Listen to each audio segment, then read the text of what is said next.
ये नफरत कब तक चलेगी? ये नफरत केवल राजेंद्र गौतम को या हमारे समाज के लोगों को नहीं, ये नफरत पूरे भारत को जला के राख कर देगी। हम लोग भारत को बचाने आए हैं। तो मैं इंतजार कर रहा हूं कि माननीय सर्वोच्च न्यायालय उन पुलिस अधिकारियों के खिलाफ जिन्होंने अभी तक मुकदमा दर्ज नहीं किया, उनके खिलाफ कंटेम्प्ट ऑफ कोर्ट की कार्रवाई कब करेगा।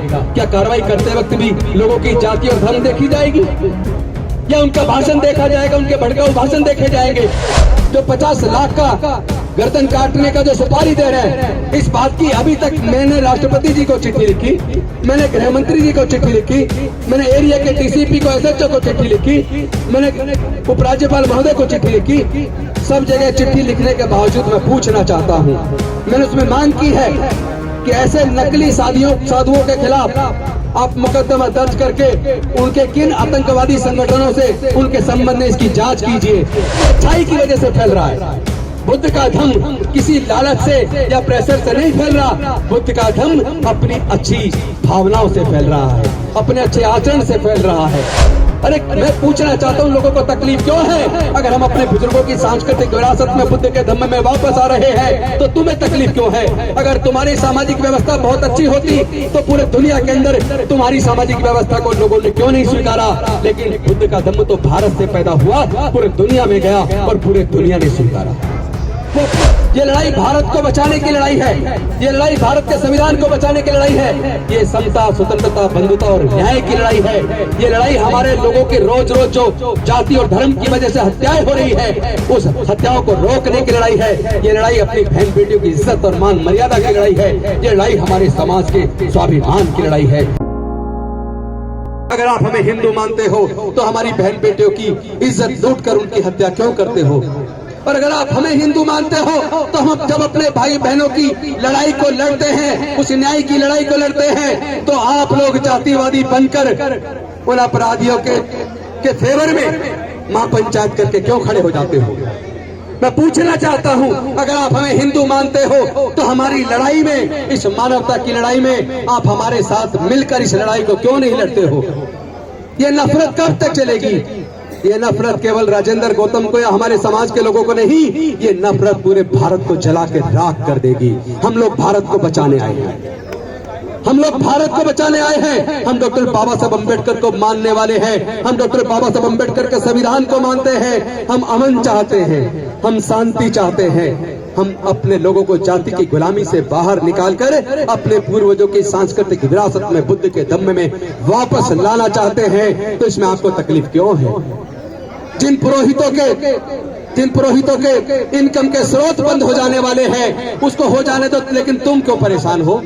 उनको परेशान होने दो ना। ये पैसा बचेगा जो वहां चढ़ावे में चढ़ता है। चंद लोग मोटे पेट वाले हो गए, वो लोग जो धमकी दे रहे हैं उनके वीडियो देखिए, कितने मोटे मोटे तगड़े लोग हैं। वो किसका खून पी के इतने मोटे हो गए? उनके पास पैसा कहां से आ रहा है? जो 50 लाख का गर्दन काटने का जो सुपारी दे रहे हैं, इस बात की अभी तक मैंने राष्ट्रपति जी को चिट्ठी लिखी, मैंने गृह मंत्री जी को चिट्ठी लिखी, मैंने एरिया के डीसीपी को, एसएचओ को चिट्ठी लिखी, मैंने उपराज्यपाल महोदय को चिट्ठी लिखी।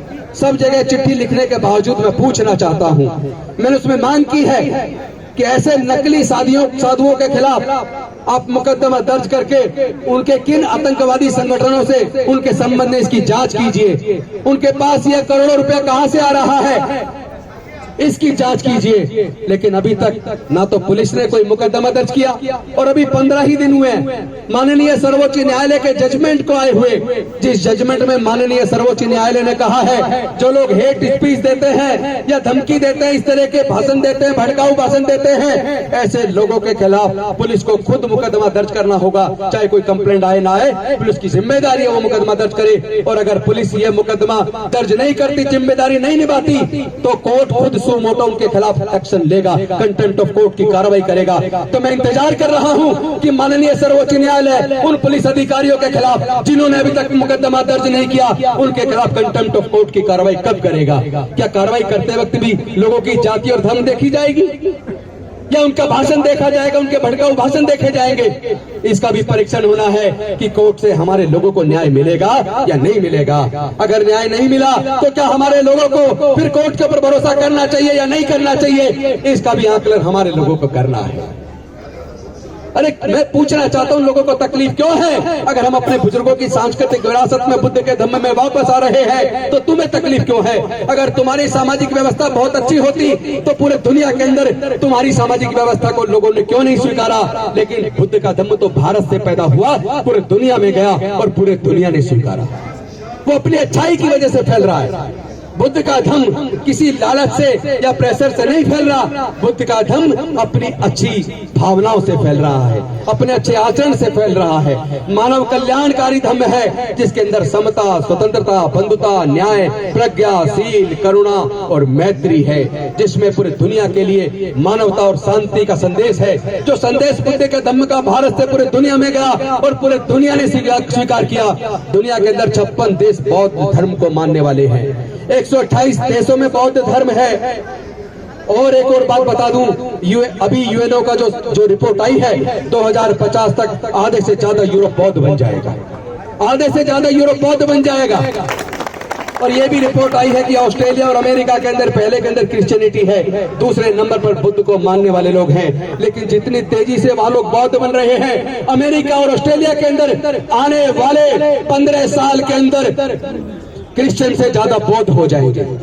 तो बौद्ध धर्म किसी लालच से और ताकत से धमका कर नहीं फैलाया जा रहा। बौद्ध धर्म अपनी अच्छी शिक्षाओं के लिए, मानव कल्याणकारी योजनाओं की वजह से, अपने अच्छे आचरण की वजह से फैल रहा है। तो मैं आप सबसे आह्वान करना चाहता हूं, साथियों, इस लड़ाई को, ये लड़ाई लंबी लड़ाई है। ये लड़ाई भारत को बचाने की लड़ाई है।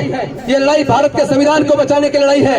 ये समता, स्वतंत्रता, बंधुता और न्याय की लड़ाई है। ये लड़ाई हमारे लोगों की रोज रोज जो जाति और धर्म की वजह से हत्याएं हो रही है, उस हत्याओं को रोकने की लड़ाई है। ये लड़ाई अपनी बहन बेटियों की इज्जत और मान मर्यादा की लड़ाई है। ये लड़ाई हमारे समाज के स्वाभिमान की लड़ाई है। मैं आपसे पूछना चाहता हूँ, आप अपने समाज की इस मान मर्यादा की, स्वाभिमान की लड़ाई को क्या आप लोग लड़ने के लिए तैयार हैं? तैयार है तो एक बार दोनों हाथ उठा के समर्थन दीजिए। जय जय जय जय जय भीम,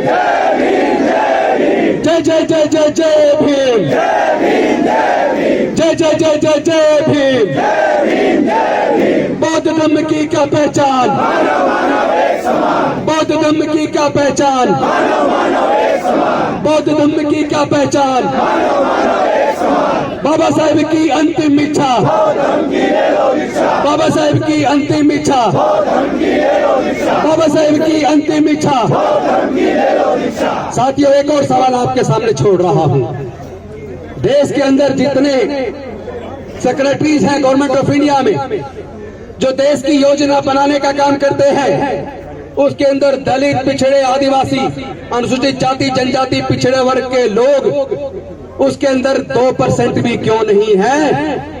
और अगर 2% भी लोग अनुसूचित जाति, जनजाति, पिछड़ा वर्ग के लोग नहीं हैं, तो फिर वो जो सेक्रेटरीज गवर्नमेंट ऑफ इंडिया में पॉलिसी बनाते हैं, क्या वो आप लोगों के फेवर में कोई पॉलिसी बनाएंगे? अगर सर्वोच्च न्यायालय और उच्च न्यायालय के अंदर हमारे प्रतिनिधि अनुसूचित जाति, जनजाति और पिछड़े वर्ग के लोग अगर अनुसंख्या के अनुपात में, जनसंख्या के अनुपात में नहीं है, तो क्या हम वहां न्याय की उम्मीद कर पाएंगे? क्योंकि जो जजमेंट